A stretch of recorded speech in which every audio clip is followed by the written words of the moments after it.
Today's story is called The Legend of Sleepy Hollow.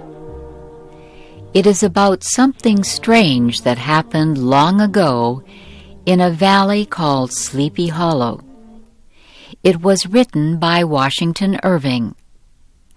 The story is told by Doug Johnson. The valley known as Sleepy Hollow hides from the world in the high hills of New York State. There are many stories told about the quiet valley, but the story that people believe most is about a man who rides a horse at night. The story says the man died many years ago during the American Revolutionary War. His head was shot off. Every night he rises from his burial place, jumps on his horse, and rides through the valley looking for his lost head. Near Sleepy Hollow is a village called Tarrytown. It was settled many years ago by people from Holland. The village had a small school and one teacher named Ichabod Crane. Ichabod Crane was a good name for him because he looked like a tall bird, a crane. He was tall and thin like a crane.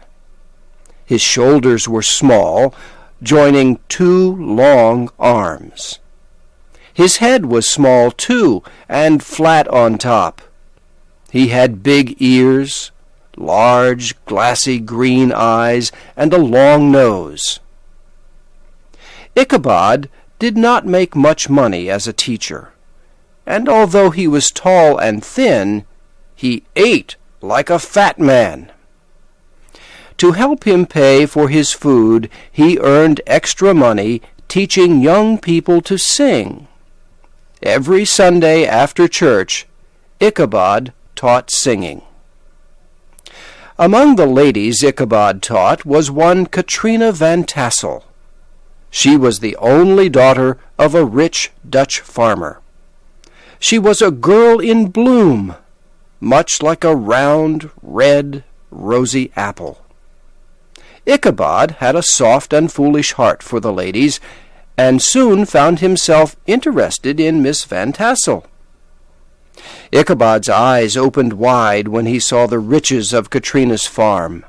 Miles of apple trees and wheat fields, and hundreds of fat farm animals. He saw himself as master of the Van Tassel farm, with Katrina as his wife. But there were many problems blocking the road to Katrina's heart. One was a strong young man named Brom Van Brunt. Brom was a hero to all the young ladies. His shoulders were big, his back was wide, and his hair was short and curly. He always won the horse races in Tarrytown and earned many prizes. Brom was never seen without a horse. Sometimes, late at night, Brom and his friends would rush through town shouting loudly from the backs of their horses. Tired old ladies would awaken from their sleep and say, "Why, there goes Brom Van Brunt leading his wild group again."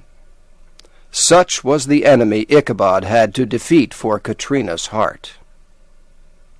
Stronger and wiser men would not have tried, but Ichabod had a plan. He could not fight his enemy in the open, so he did it silently and secretly. He made many visits to Katrina's farm and made her think he was helping her to sing better.